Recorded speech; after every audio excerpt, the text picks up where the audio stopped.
नमस्ते बच्चों, डिस्कस करते हैं आज का क्वेश्चन।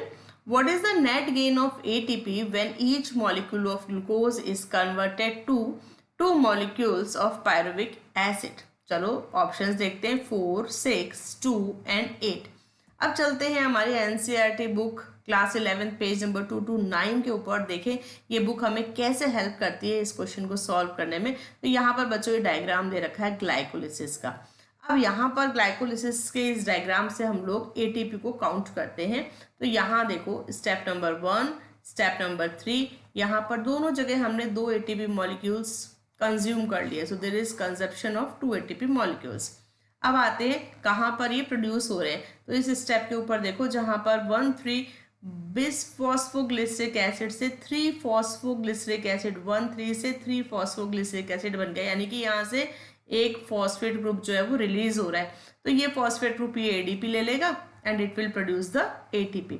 अब यहाँ पर आपको एक एटीपी मॉलिक्यूल दिख रहा है, बट ये मल्टीप्लिकेशन याद रखना कि इसके फर्दर जितने भी स्टेप्स हैं यहाँ से they are in the multiplication of 2। Clear? So we have here production of 2 ATP molecules. बिल्कुल ठीक इसी तरह से जहाँ पर पैप से पायरुविक एसिड बन रहा है, that is the last step.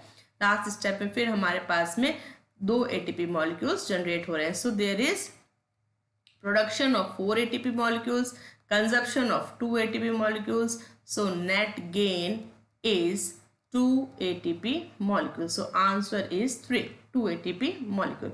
अब कई बार बच्चों हमें यहाँ पर ना कंफ्यूजन हो जाता है, हम लोग इस NADH2 को भी शामिल कर लेते हैं।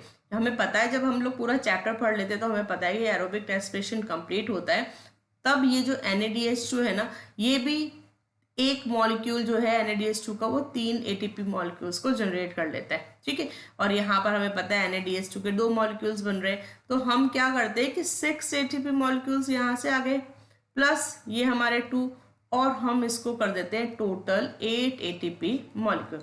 ये भी सही है, लेकिन ये कब सही है ये समझना बहुत ज़रूरी है।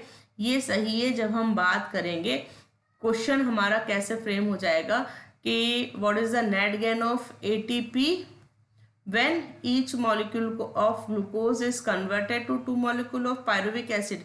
ये जो लाइन है ना, यहाँ पर करेक्शन क्या हो जाएगा, एरोबिक रेस्पिरेशन। कि भाई जब एरोबिक रेस्पिरेशन कंप्लीट हो रहा है at that time what is the net gain of ATP in the glycolysis. ठीक है, तो जब हम एरोबिक रेस्पिरेशन टर्म यहाँ पे इंक्लूड कर लेते हैं, तब हमें अगर कोई पूछे कि ग्लाइकोलिसिस में टोटल कितने एटीपी जनरेट हो रहे हैं, उस टाइम पे हमें इस स्टेप को जोड़ना है। अभी यहाँ पर सिंपल इसने क्या बात करी कि ग्लूकोज से पायरुविक एसिड बन रहा है और अब कितने एटीपी यहाँ पर बन रहे हैं। तो यहाँ पर सिंपली हमें सिर्फ एटीपी काउंट करने। सो एटीपी इज 2। ये क्वेश्चन मैंने लिया है नीट 2022 से, और देखो इस पूरे क्वेश्चन को सॉल्व करने में हमारी एनसीईआरटी बुक का ये जो फ्लो चार्ट है ग्लाइकोलिसिस का वो पूरा वर्क कर रहा है। तो वही बात मैं रिपीट करूंगी, every line is important in NCERT. फिर मिलते हैं किसी नए क्वेश्चन के साथ में। बाय।